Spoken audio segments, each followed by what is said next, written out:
여러분 안녕하십니까? 치유하는 뇌과학자 멘탈 바이블입니다. 지금 이 영상을 보고 계신 시각이 몇 시입니까? 혹시 모두가 잠든 깊은 새벽 어둠 속에서 홀로 깨어 계신가요?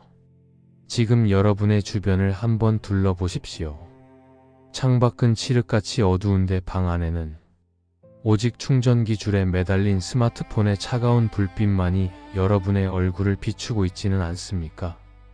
눈은 뻑뻑하고 머리는 무겁습니다. 이제 그만 자야지라고 수십 번 되뇌었지만 손가락은 마치 내 의지와는 상관없는 별개의 생명체처럼 계속해서 화면을 위로 밀어 올리고 있습니다.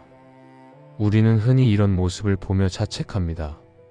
나는 왜 이렇게 의지가 약할까? 나는 왜 이 작은 기계 하나를 이기지 못할까? 우리는 중독을 단순한 의지 박약이나 도덕적인 타락으로 치부하곤 합니다. 하지만 여러분 자책하지 마십시오. 저는 오늘 여러분을 지금으로부터 3000년 전 고대 근동의 어느 깊고 어두운 지하 감옥으로 안내하려 합니다.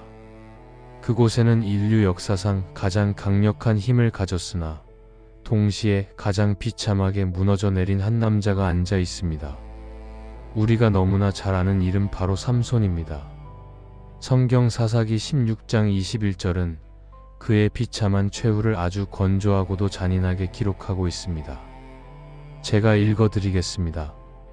블레셋 사람들이 그를 붙잡아 그의 눈을 빼고 가사에 내려가 노줄로 매고 그에게 옥에서 맷돌을 돌리게 하였더라. 상상해 보십시오. 한때 맨손으로 사자의 입을 찢어 죽이고 낙이 턱뼈 하나로 1000명의 군사를 쓰러뜨렸던 전무후무한 영웅 삼손입니다. 하지만 지금 그의 모습은 어떻습니까? 블레셋 군인들은 그를 붙잡아 가장 먼저 그의 두 눈을 불에 달군 인두로 찢어버렸습니다. 세상을 호령하던 영웅의 눈에는 이제 뻥 뚫린 흉측한 구멍만 남았습니다. 빛은 사라졌고 영원한 어둠만이 찾아왔습니다. 그리고 그들은 삼손을 블레셋의 수도 가사의 지하 감옥으로 끌고 갔습니다. 그곳은 빛 한 줄기 들어오지 않는 습하고 냄새나는 지하 토굴이었습니다. 그의 발목에는 차가운 노수의 사슬이 채워졌습니다.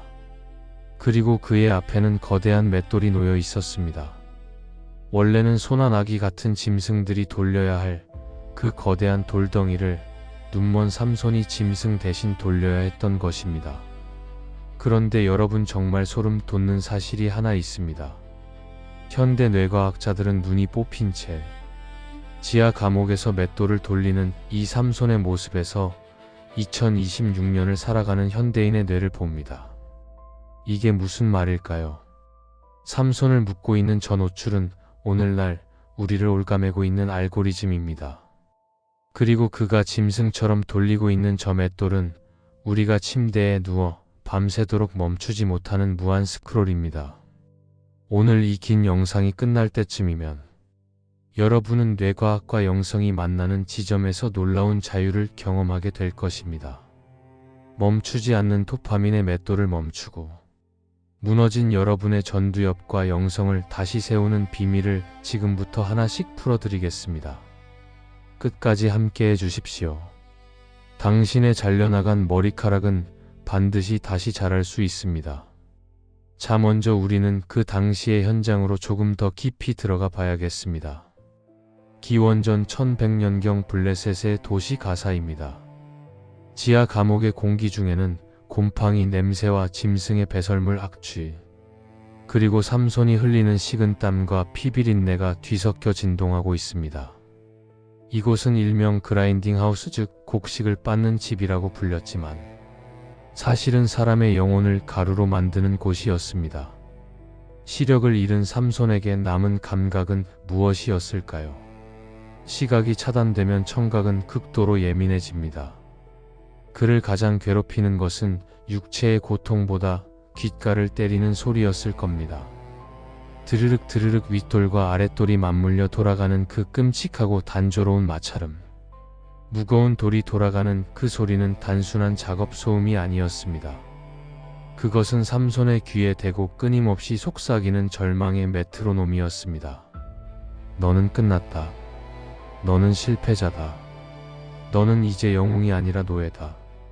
삼손은 앞으로 나아가려고 힘을 쓰지만 발목에 묶인 쇠사슬 때문에 결국 원을 그리며 제자리로 돌아옵니다.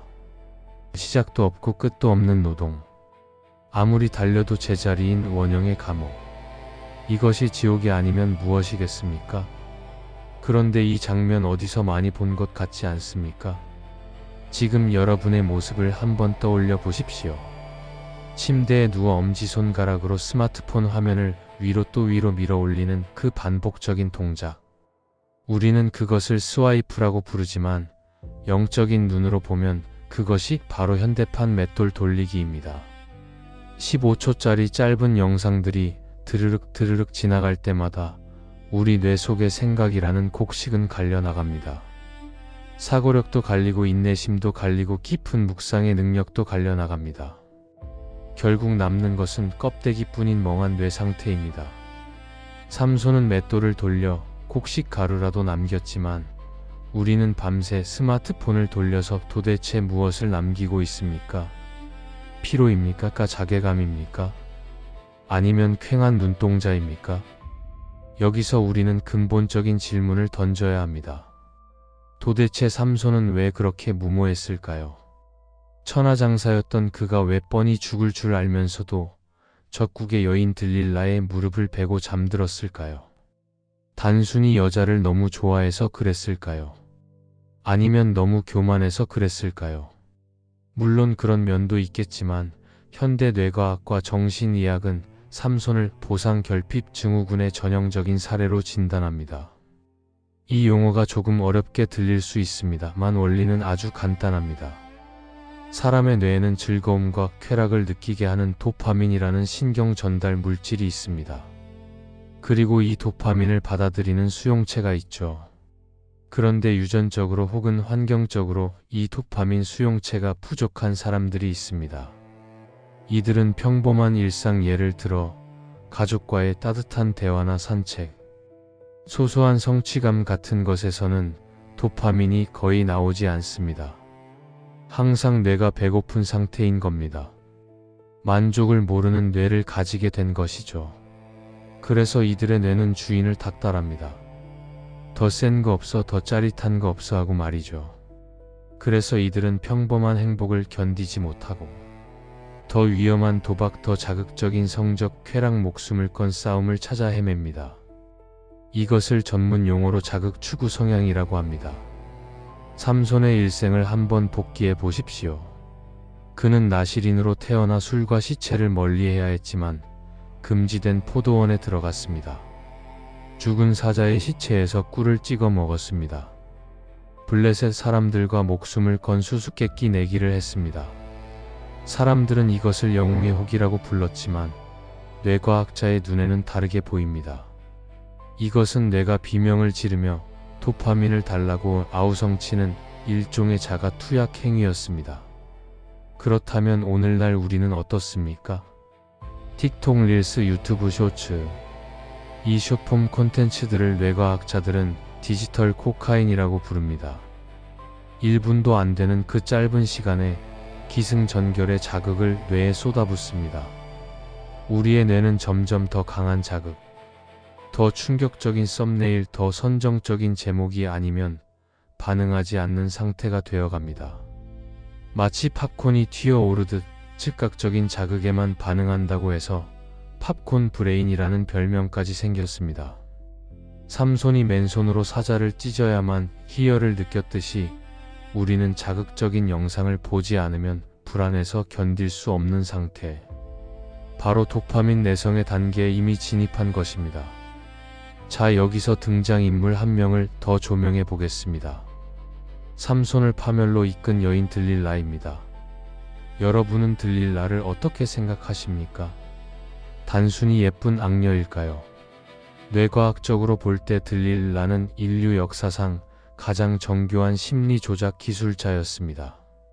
그녀는 인간의 뇌가 언제 미쳐버리는지 정확히 알고 있었습니다. 그녀가 사용한 기술은 간헐적 강화라는 심리 기제입니다. 이것은 1930년대 심리학자 스키너가 비둘기 실험을 통해 밝혀낸 원리이기도 합니다. 버튼을 누를 때마다 먹이가 나오면 비둘기는 배가 부르면 버튼을 누르지 않습니다. 하지만 버튼을 눌렀을 때 먹이가 나올 수도 있고 안 나올 수도 있다면 어떨까요? 비둘기는 미친 듯이 버튼을 쪼아댑니다. 언제 나올지 모르는 그 불확실성 때문입니다. 들릴라가 삼손에게 했던 행동을 보십시오. 그녀는 매번 잘해준 게 아닙니다. 사랑을 주는 척하다가 갑자기 블레셋 군인을 불러 죽이려 하고 삼손이 화를 내면 다시 울며 매달립니다. 냉탕과 온탕을 오가는 이 예측 불가능성. 이것이 삼손의 뇌를 완전히 망가뜨렸습니다. 도파민은 보상이 확실할 때보다 보상이 주어질지 아닐지 모를 때, 소위 예측 오차가 클 때 가장 폭발적으로 분비되기 때문입니다. 여러분, 이 들릴라가 21세기인 지금 우리 곁에 누구의 모습으로 와 있습니까? 바로 여러분 손에 들린 유튜브와 인스타그램의 추천 알고리즘입니다. 우리가 스크롤을 내릴 때마다 어떤 영상이 나올지 우리는 모릅니다. 정말 재미있는 영상이 나올 수도 있고 지루한 광고가 나올 수도 있습니다. 마치 슬롯머신의 레버를 당기듯이 우리는 이번엔 재미있겠지, 이번엔 다르겠지라는 막연한 기대감으로 엄지손가락이라는 레버를 당깁니다. 이 불확실성이 우리를 중독의 감옥에 가두는 것입니다. 성경은 들릴라가 삼손에게 날마다 그 말로 재촉하여 졸음에 삼손의 마음이 번뇌하여 죽을 지경이 되었다고 기록합니다. 오늘날 우리도 쏟아지는 알림과 피드에 눌려 영혼이 고갈되고 있습니다. 현대의학은 이것을 번아웃이라고 부르고 뇌과학은 전두엽 기능 저하라고 부릅니다. 하지만 여러분, 이야기는 여기서 끝나지 않습니다.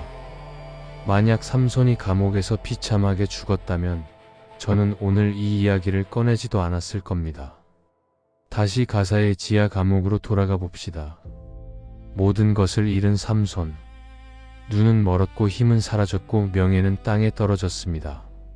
그런데 사사기 16장 22절은 아주 짧지만 충격적인 반전을 기록합니다. 그의 머리털이 밀린 후에 다시 자라기 시작하니라. 여러분, 이것을 단순히 시간이 지나서 머리카락이 길었다는 생리현상으로만 보지 마십시오. 머리카락은 삼손에게 나실인의 서약이었습니다. 하나님과의 연결고리였죠.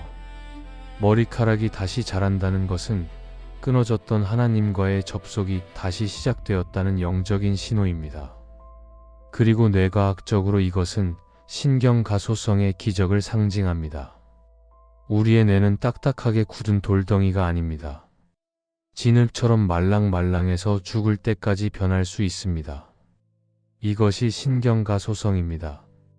알코올 중독으로 쪼그라든 뇌도, 음란물에 찌든 뇌도, 쇼폼, 도파민에 절여진 뇌도 나쁜 자극을 끊어내는 디톡스 기간을 갖고 반복적인 훈련을 하면 끊어진 신경회로가 다시 연결됩니다.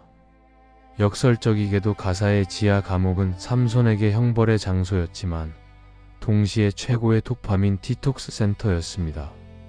생각해 보십시오. 그곳에는 삼손을 유혹하던 술도 없습니다. 그를 홀리던 여자도 없습니다. 도박도 자극적인 볼거리도 없습니다.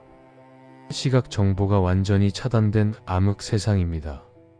할 수 있는 것은 오직 맷돌을 돌리는 단순 반복 노동뿐입니다. 처음에는 미칠 것 같았을 겁니다. 하지만 이 고통스러운 지루함의 시간이 지나자 삼손의 뇌에서 놀라운 변화가 일어납니다. 과부하 걸려서 날뛰던 편도체가 진정되고 마비되었던 이성의 뇌 전두엽이 다시 기능을 회복하기 시작한 것입니다. 외부의 자극이 차단되자 비로소 그는 자신의 내면을 들여다보게 됩니다. 그리고 자신의 힘의 근원이 누구였는지, 자신이 누구여야만 했는지를 깨닫게 됩니다. 그는 비로소 하나님을 바라보기 시작했습니다. 이것을 뒷받침하는 흥미로운 연구가 있습니다. 신경신학자 앤드류 뉴버그 박사는 깊은 기도와 묵상에 잠긴 사람들의 뇌를 스캔했습니다. 놀랍게도 사람이 자신의 한계를 인정하고 절대자에게 완전히 항복하는 이른바 내려놓음의 기도를 드릴 때 뇌의 두정엽 활동이 급격히 감소했습니다. 두정엽은 나와 세상을 구분하고 시공간을 인지하는 부위입니다. 이곳의 활동이 줄어든다는 건 나라는 자아의 감옥이 사라지고 하나님과 하나가 되는 모라의 경지를 의미합니다. 삼손이 마지막에 두 기둥 사이에서 드린 기도가 바로 이런 상태였습니다. 주 여호와여 구하옵나니 나를 생각하옵소서. 이전에 삼손은 기도를 해도 내가 목말라 죽겠나이다 내가 원수를 갚게 하소서 하며 내가 나를 위해 내 눈에 좋은 대로 살았던 자아 비대증 환자였습니다. 하지만 감옥에서의 처절한 회개와 묵상을 통해 그는 비로소 자아를 죽였습니다. 뇌과학적으로 말하면 충동을 담당하는 변연계가 잠잠해지고 하나님께 주파수를 맞춘 전두엽이 깨어난 상태. 이것이 바로 성령 충만의 뇌과학적 상태입니다. 진정한 힘은 근육에서 나오는 것이 아닙니다. 정렬된 뇌와 하나님께 연결된 영혼에서 나옵니다. 이제 삼손의 마지막 장면으로 가보겠습니다. 그는 블레셋 신전의 거대한 두 기둥을 밀어 무너뜨립니다. 오랫동안 비평가들은 이 장면을 신화라고 비웃었습니다. 세상의 기둥 두 개로 지탱되는 건물이 어디 있느냐면서요. 하지만 1970년대 텔 카실레에서 고대 블레셋 신전터가 발굴되면서 전 세계가 충격에 빠졌습니다. 실제로 블레셋 신전은 중앙의 두 기둥이 지붕 전체를 받치고 있는 독특한 구조임이 밝혀졌기 때문입니다. 성경은 사실이었습니다. 그렇다면 이 두 기둥이 상징하는 영적 심리적 의미는 무엇일까요? 저는 이것을 현대인의 우상을 떠받치고 있는 두 개의 축 인정 욕구와 비교 의식이라고 해석합니다. 당시 다곤 신전에서 블레셋 사람들은 삼손을 구경거리로 삼으며 즐거워했습니다. 우리의 신이 원수를 넘겨주었다며 쾌락을 즐겼습니다. 오늘날 우리는 어떻습니까? 우리는 SNS라는 거대한 신전에서 타인의 화려한 삶을 구경하며 비교합니다. 그리고 나의 행복을 전시하며 좋아요, 개수로 나를 증명하려 합니다. 삼손은 이 거대한 가짜 신전의 기둥을 밀어버렸습니다. 나도 죽고 너희도 죽자는 자포자기가 아닙니다. 이것은 거짓된 자아 세상의 평판에 중독된 자아를 무너뜨려야만 진짜 생명이 살아난다는 자기 부인의 처절한 선포입니다. 나의 자아가 무너질 때 비로소 하나님의 역사가 시작됩니다. 자, 이제 여러분의 차례입니다. 이야기를 듣는 것만으로는 뇌가 변하지 않습니다. 행동해야 합니다. 무너진 전두엽을 세우고 도파민 감옥에서 탈출하는 3단계 구체적인 솔루션을 드리겠습니다. 오늘부터 당장 시작하십시오. 첫 번째 단계는 미주신경 호흡 기도입니다. 충동이 파도처럼 밀려올 때가 있습니다. 갑자기 스마트폰을 보고 싶고 게임이 하고 싶고 야동이 보고 싶을 때 그때 의지로 싸우려 하지 마십시오. 백전백패입니다. 대신 호흡으로 뇌를 속여야 합니다. 지금 한번 따라 해보실까요? 먼저 코로 4초간 깊게 숨을 들이마십니다. 속으로 주 예수여라고 하나님의 이름을 부르십시오. 하나, 둘, 셋, 넷. 그리고 4초간 숨을 멈춥니다. 그분의 임재를 느끼십시오. 이제 입으로 8초간 아주 천천히 길게 내뱉습니다. 나를 불쌍히 여기소서라고 고백하며 내뱉으십시오. 날 숨을 길게 할 때 우리 몸의 이완을 담당하는 미주신경이 활성화되어 흥분한 뇌를 즉시 진정시킵니다. 하루에 딱 3분만 투자하십시오. 두 번째 단계는 뉴로사이클 저널링입니다. 뇌과학자 캐롤라인 리프 박사가 제안한 방법입니다. 머릿속의 혼란을 종이 위로 꺼내는 겁니다. 스마트폰 메모장이 아닙니다. 반드시 손으로 써야 합니다. 나는 지금 왜 스마트폰을 보고 싶은가? 외로운가 심심한가 아니면 해야 할 일을 회피하고 싶은가? 자신의 감정을 객관화해서 적는 순간 감정의 뇌인 변연계가 잠잠해지고 이성의 뇌인 전두엽이 다시 통제권을 쥐게 됩니다. 쓰는 것이 곧 치유입니다. 마지막 세 번째 단계는 디지털 나실인 서약입니다. 삼손이 포도주를 멀리해야 했듯이 물리적인 거리를 두는 것만이 유일한 답입니다. 여러분의 침실을 성소로 만드십시오. 충전기를 침대 옆에서 거실로 옮기십시오. 알람 시계가 필요하다면 다이소에서 탁상 시계를 사십시오. 잠들기 1시간 전 스마트폰 대신 성경이나 종이책을 드십시오. 뇌에게 이제 도파민 파티는 끝났어, 쉴 시간이야 라고 명확하게 알려주셔야 합니다. 이제 영상을 마무리하며 여러분을 위해 치유의 기도를 드리고 싶습니다. 가능하다면 눈을 감고 지친 머리나 답답한 가슴에 손을 얹으십시오. 제가 기도하겠습니다. 하나님 아버지, 여기 밤새 맷돌을 돌리다 지쳐버린 당신의 자녀들이 있습니다. 보기에 좋은 것을 따라가다가 결국 보지 말아야 할 것들에 마음을 빼앗기고 영혼의 눈이 어두워진 우리를 불쌍히 여겨주시옵소서. 우리는 너무 약합니다. 스마트폰의 작은 불빛이 우리의 빛이 아님을 고백합니다. 지금 이 시간 나사렛 예수 그리스도의 이름으로 명하노니 우리 뇌를 묶고 있는 중독의 사슬은 끊어질지어다. 도파민의 노예가 된 생각은 떠나갈지어다. 망가진 전두엽과 상처 입은 마음은 예수의 보혈로 다시 회복될지어다. 삼손의 머리카락을 다시 자라게 하신 주님, 오늘 밤 우리의 무너진 영성을 다시 자라게 하옵소서. 다시는 종의 멍에를 매지 않고 진정한 자유인으로 살게 하옵소서. 우리를 자유케 하시는 예수님의 이름으로 기도합니다. 아멘. 여러분의 머리카락은 지금도 자라고 있습니다. 절대 포기하지 마십시오. 오늘 이 긴 이야기가 여러분의 감옥 문을 여는 작은 열쇠가 되었기를 바랍니다. 이 영상이 도움이 되셨다면 주변에 같은 맷돌을 돌리고 있는 분들에게 공유해 주십시오. 그리고 댓글로 여러분만의 디지털 나실인 서약을 선포해 주십시오. 오늘부터 침대에 폰을 가져가지 않겠습니다. 하루 3분 호흡 기도를 하겠습니다. 라고 말이죠. 제가 하나하나 읽고 마음 다해 응원하고 기도하겠습니다. 다음 영상에서는 다윗의 우울증과 세로토닌 광야가 뇌에 미치는 영향에 대해 깊이 있게 이야기 나누겠습니다. 오늘 밤은 스마트폰을 끄고 주님의 품 안에서 참된 쉼을 누리시길 바랍니다. 평안한 밤 되십시오. 샬롬.